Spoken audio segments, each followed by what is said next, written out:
Сайн байна уу? За энэ удаагийнхаа хичээлээр хуваалттай зурган постыг одоо Facebook болон Instagram руу одоо оруулах хэрэгцээ шаардлага одоо маш их гардаг. Тухайн зурган постыг хэрхэн бэлтгэх талаар одоо танилцуулах гэж байна.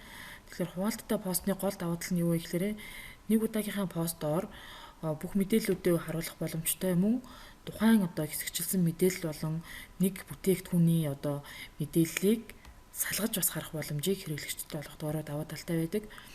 Тэгээ хуваалттай постыг бэлтгэхийн тулд хамгийн эхлээд мэдээж бүх харуулах одоо дэлгэцээр одоо нэг удаагийнхаа одоо гаралтаар харуулах построо бэлтсэн байх хэрэгтэй. За ингээд бэлтгэсэн построо зураг олгож хадгална. За тэхийн тулд файлцсан дээрээ дараад save as.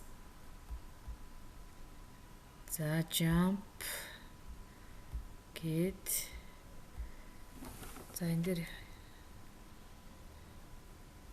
jump гэдгийнх нараас хуваалттай зураг гэж нэрвч.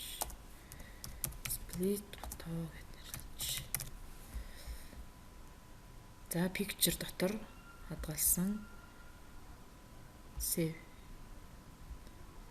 За окей, дараад ингээд зурга нөгөө построо зураг болгоод хадгалчихна.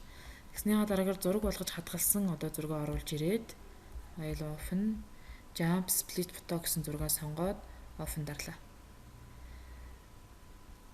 За одоо үүндээ хуваалтыг хийж өгнө. Хуваалт хийхэд бол эхлээд нөгөө нэг хаагур нь хуваах вэ гэсэн нөгөө нэг хэмжээс шугамаа оруулж ирнэ. Гюд гэж ярьдаг те. За энэ шугамыг болохоор юу яаж болно? Энэ дээдлийн одоо нөгөө нэг хэмжээс тохируулах шугамн дээрээс датад оруулаад ирж болно. Бас web зэсний new gud гэсэн командаар оруулаад ирж болно. Босоо тэнхлийн дагуу оруулж ирэх үү, эсвэл хэвтээ тэнхлийн дагуу оруулж ирэх үү гэдгийг сонгоод окей. Дахиад web new gud гэдэг ингээд окей. За ингээ оруулаад ирж болно. Тэгээд энийгээ зөөж аваад яваад иж болно бас. За хэдүүлээ одоо энийг 4 хэсэг зураг болгож хуваахын тулд 2 багантай 2 мөртэй одоо хүснэгтэлж өгнө гэсэн үг. За зүүн талаас авлаа, зүүн талын шугам дээрээс авлаа. За ингээд ер нь яг хаагур нь хуваах вэ гэдгийг зургаа харж агаад, построо харж агаад тохируулаад өгч.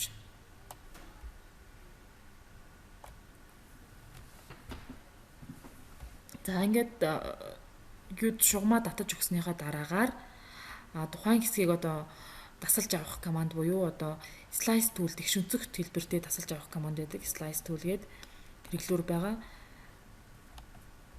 За slice tool дээрээ дараад зургнуудаа дөрвөлжлээд өгнө. За эхний хэсэг. За ингээд техникийн үнцэг ороод ирэхээр дараагийнх нь 2 3 гэдээ ороод ирнэ. Энийг яг давхар датаад тодруулаад идэвхжүүлээд өгчөж болно.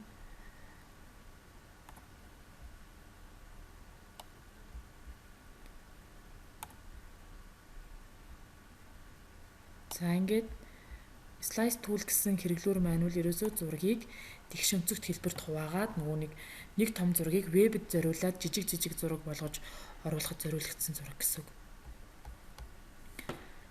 За энэ үнийгээ одоо сонгоод одоо нэрийг хараа хэдүүлээ. За slice-ыг сонгох команд нь бол slice select tool гэсэн команд байна. Тухайн одоо slice дээрээ маусаараа 2 давшилт хийхээр зураг байна. Тэгээд нэр нь гараад ирж байна. 01 гэсэн дугаартай. Окей. За хэдүүлээ 2 дээр дараад үзье. 2 гэсэн дугаартай зураг.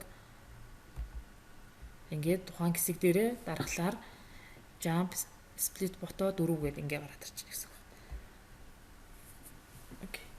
За ингээд хуваалт хийж өгснөөрөө энэ хэсэг мэдээллүүдийг л тус бүрд нь салгаж харах боломжийг хэрэглэгчид олгоод байна гэсэн үг байна. За үүний дараагаар одоо вебэд зориулан хадгалнаа гэсэн команд байж байгаа. Файлсан дээрээ дараад save for web гэсэн сонголт байна. За ингээд сонгохлоор энэ дээр зураг маань ороод ирчихнэ гэсэн. Ингээд энэ хэсгээр ингэж салах нэ гэд. За эндээс save дарлаа. Зөвхөн зураг хэлбэрээр ийм формат нь image only. За тэгээ slice-аас болохоор бүх slice-ыг гэж хадгална гээд save дарлаа. Окей. За одоо хэдүүлээ picture гэсэн хавцас руугаа ороод харъя. Документ руугаа ороод За picture гэсэн хавц руугаа орлоо.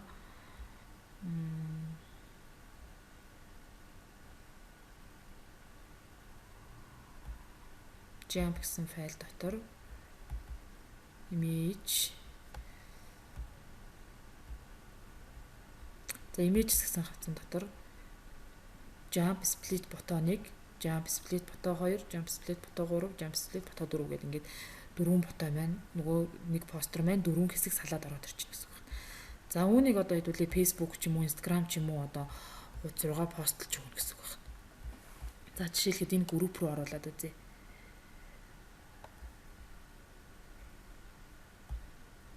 New post. За хэрхэн харагдах вэ гэхлээр picture-ийнхаа image руу ороод дөрвөн пост, дөрвөн зураг төвчүүлээд өглөө open дарлаа. За пост хийлээ.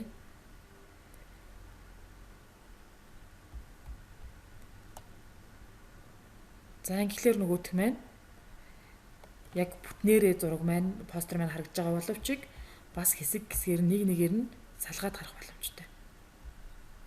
Тэгэхээр бид нэр бүтээгдэхүүнийхаа зургийг бас ингээд салгаад танилцуулах бүтээгдэхүүнүүдэд бас бүрдэн танилцуулаад харуулах боломжтой гэсэн үг нэ хуваалттай пост маань. За ингээд анхаарал тавьж үзсэнд баярлалаа. Асуух зүйл байвал коммент хэсгээр холбогдоод асууж болно.